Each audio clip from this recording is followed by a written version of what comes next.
സുവിശേഷ ഭാഷ്യം അൽമായ വീക്ഷണത്തിൽ കൈത്താക്കാലം 1 ഞായർ.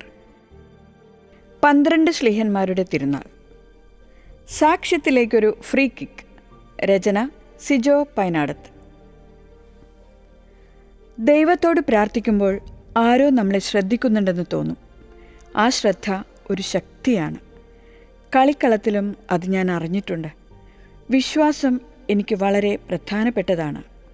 ലോകകപ്പ് ഫുട്ബോളിൻ്റെ ആവേശ നാളുകളൊന്നിൽ ക്രൊയേഷ്യൻ ഫോർവേഡ് താരം ഇഗോർ മാറ്റനോവിച്ച് ഒരു അഭിമുഖത്തിൽ പങ്കുവച്ച വാക്കുകൾ. കാൽപന്ത് കളി ലോകത്തെ ആത്മീയതയുടെ സാക്ഷ്യങ്ങളിൽ ഈ 25കാരൻ്റെ വിയർപ്പും വിശ്വാസവും ചേർത്തു തുന്നിയ ജീവിത പതാകയും ചേർത്ത് വയ്ക്കപ്പെടും. ക്രൊയേഷ്യയുടെ തന്നെ മിഡ്ഫീൽഡർ ക്രിസ്റ്റിജൻ ജാക്കിച്ച്, ബെൽജിയത്തിൻ്റെ റൊമേലു ലുക്കാക്കു, അമേരിക്കയുടെ മാറ്റ് ഫ്രീസ്, ബ്രസീലിൻ്റെ വിനീഷ്യസ് ജൂനിയർ, അർജന്റീനയുടെ സാക്ഷാൽ മെസ്സി. മാറ്റനോവിച്ചിൻ്റെ വാക്കുകൾ പൂരിപ്പിക്കാൻ ഈ ലോകകപ്പിൽ തന്നെയുണ്ട് ക്രിസ്തു വിശ്വാസികളായ ഫുട്ബോൾ താരങ്ങൾ ഇനിയുമേറെ. പണി പന്ത് കളിയാണെങ്കിലും ലോകം മുഴുവൻ ആകാംക്ഷയോടെ കണ്ണു തുറക്കുന്ന നേരത്തെ താരങ്ങളുടെ കളിയും കാര്യവും ഒരർത്ഥത്തിൽ പുരപ്പുറത്തെ പ്രഘോഷണമാണ്.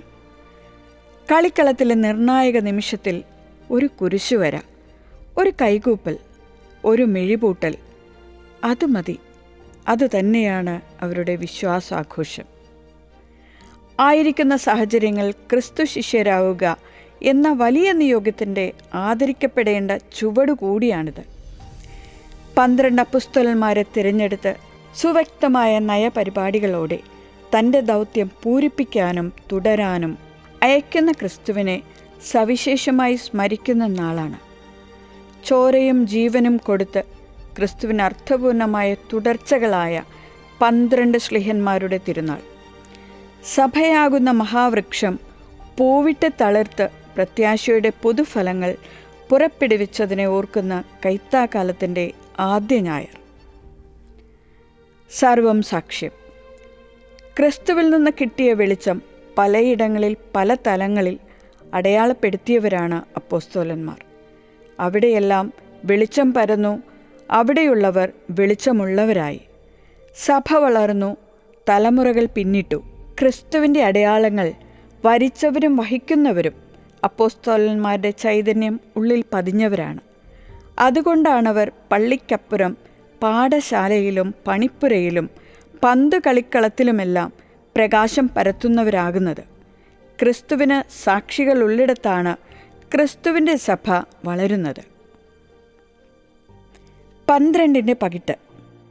കൈത്താക്കാലം ആദ്യ ഞായറിലെ വായനകളിലെല്ലാം 12 വൈബാണ്. കേവലമൊരു സംഖ്യക്കപ്പുറമാണ് 12 പകിട്ടെന്ന് വായനാ വഴികളിലെ മനോഹര കൽപ്പന.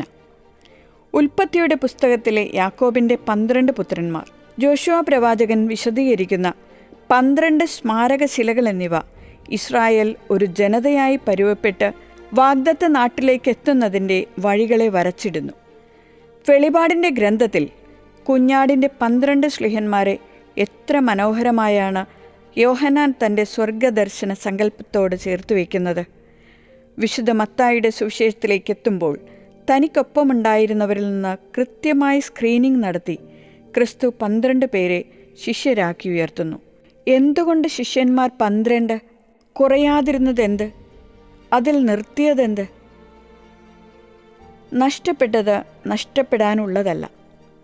ശിഷ്യഗണത്തെ നിയോഗമേൽപ്പിക്കും മുൻപ് ക്രിസ്തു അതിസൂക്ഷ്മമായൊരു ഗൃഹപാഠം ചെയ്തിരിക്കണം.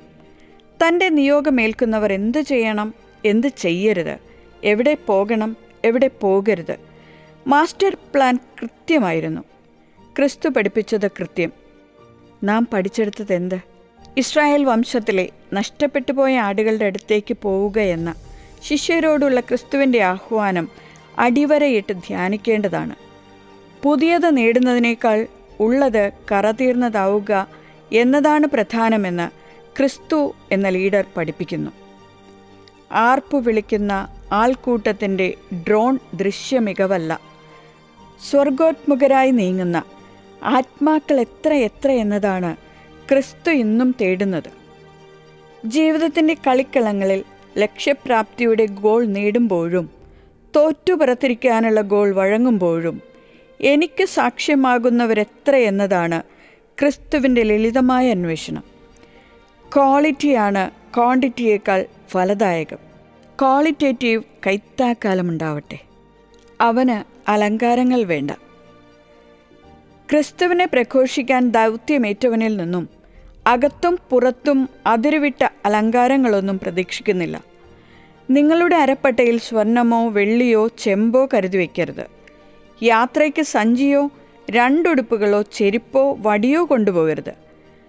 ആഡംബര കാറിൽ പോയി ആചാരപ്രകാരമുള്ള സ്വീകരണങ്ങൾ ഏറ്റുവാങ്ങി ലാളിത്യത്തെക്കുറിച്ച് പ്രസംഗ മികവ് കാട്ടിയിട്ടെന്തിന്?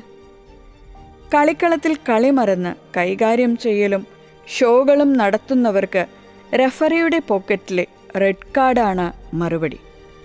പച്ചയായ ജീവിതം കൊണ്ട് സാക്ഷ്യത്തിൻ്റെ അടയാളം കുറിക്കാനാവണമല്ലോ.